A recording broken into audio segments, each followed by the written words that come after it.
Para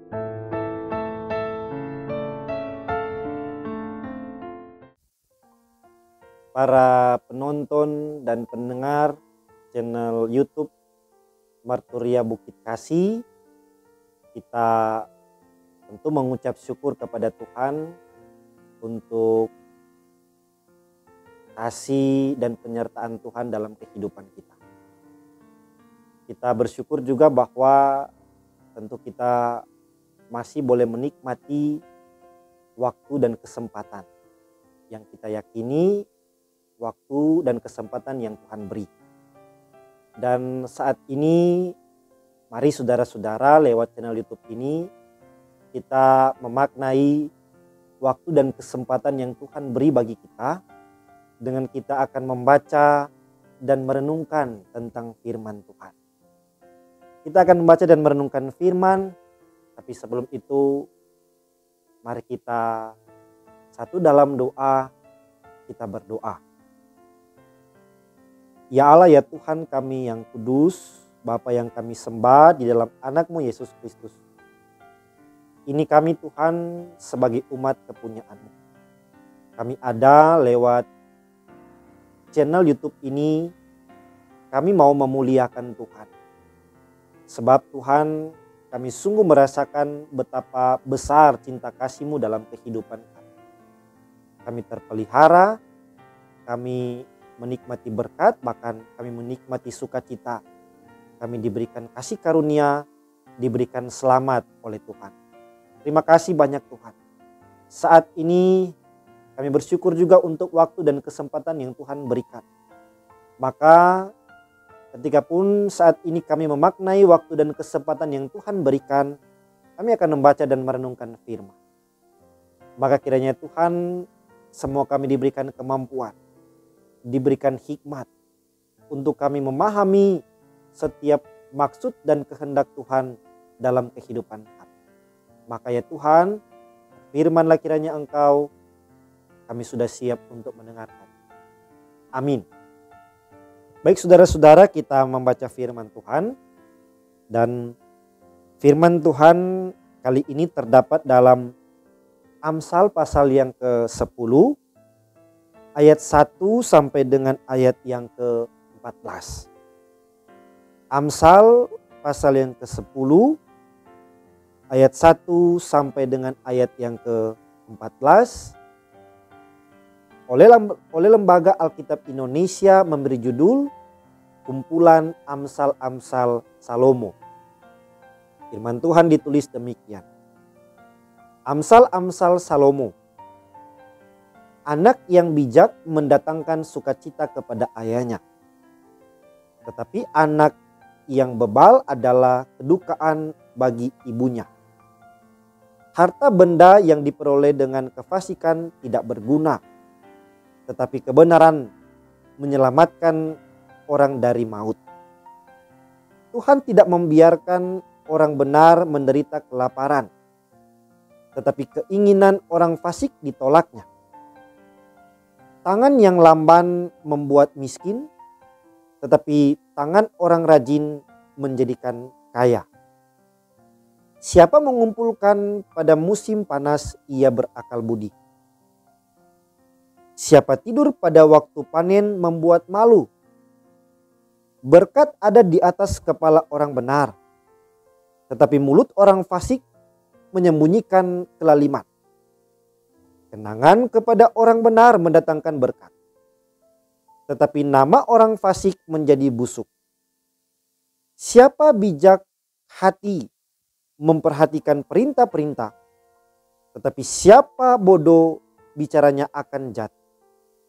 Siapa bersih kelakuannya aman jalannya, tetapi siapa berliku-liku jalannya akan diketahui. Siapa mengedipkan mata menyebabkan kesusahan. Siapa bodoh bicaranya akan jatuh. Mulut orang benar adalah sumber kehidupan, tetapi mulut orang fasik menyembunyikan kelaliman. Kebencian menimbulkan pertengkaran, tetapi kasih menutupi segala pelanggaran. Di bibir orang berpengertian terdapat hikmat, tetapi pentung tersedia bagi punggung orang yang tidak berakal budi. Orang bijak menyimpan pengetahuan, tetapi mulut orang bodoh adalah kebinasaan yang mengecam. Demikian untuk bacaan firman Tuhan. Baik saudara-saudara yang dikasihi dan diberkati Tuhan. Amsal 10 ini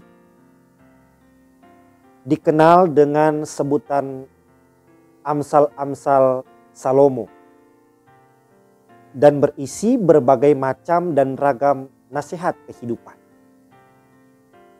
Seorang pengkhotbah mengatakan bahwa Amsal sesungguhnya adalah kalimat pendek yang ditarik dari pengalaman yang panjang.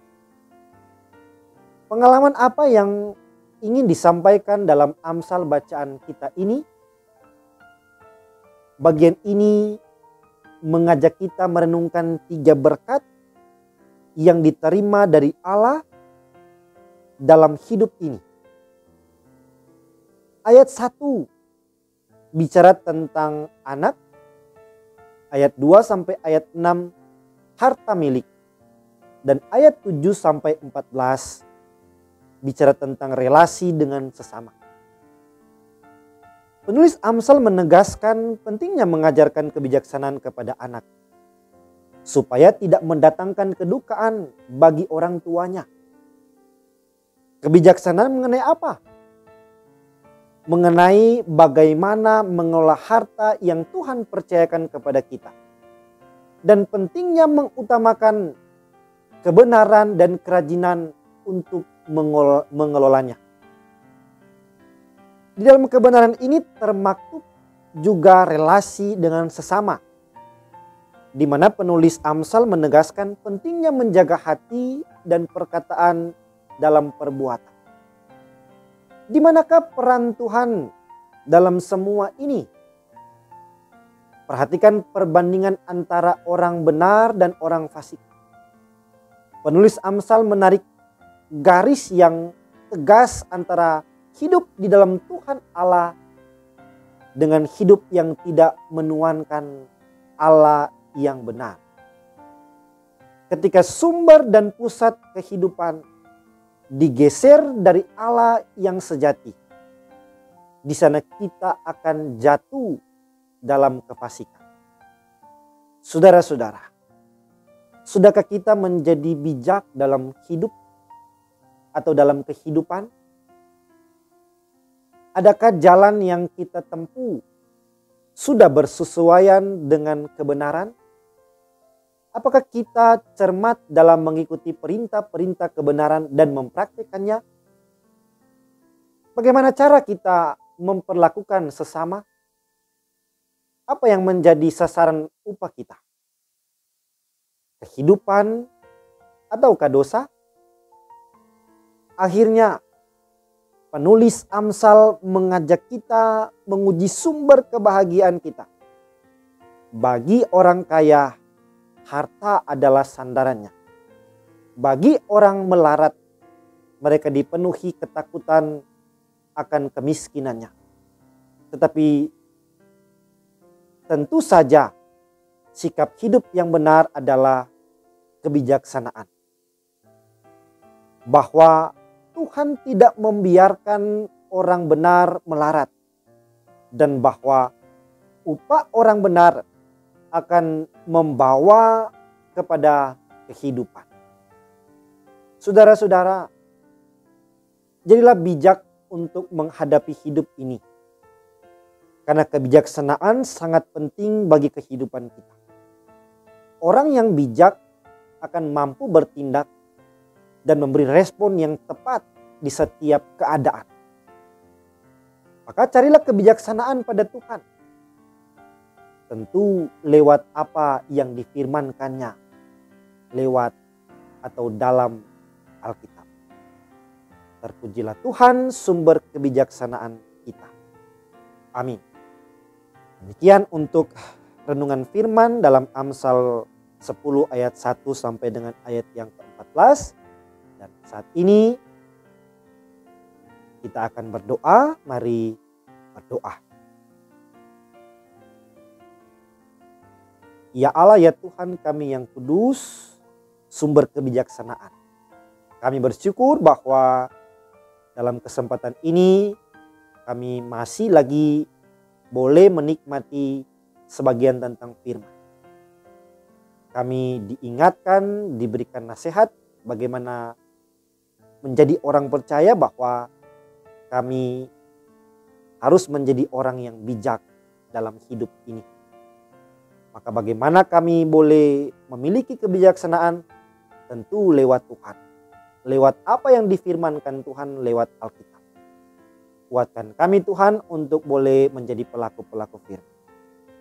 Terima kasih Tuhan bahwa channel ini atau channel YouTube Marturia Bukit Kasih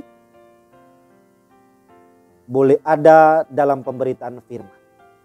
Maka kiranya Tuhan channel YouTube ini senantiasa diberkati. Biarlah kiranya channel YouTube ini senantiasa dituntun dan disertai sehingga boleh menjadi berkat juga bagi banyak orang. Semua yang bertugas lewat channel YouTube ini senantiasa diberkati oleh Tuhan. Dan juga ya Tuhan, bagi saudara-saudara yang boleh mendengar, menonton channel YouTube ini, biarlah kiranya semakin diberkati oleh Tuhan. Semakin bersukacita dalam melangkah dan berkarya, karena Tuhan yang memberikan kami keselamatan. Terima kasih banyak Tuhan. Ini doa kami, dalam nama Tuhan Yesus Kristus kami berdoa. Amin. Demikian untuk pembacaan dan renungan firman. Tuhan memberkati kita semua. Amin.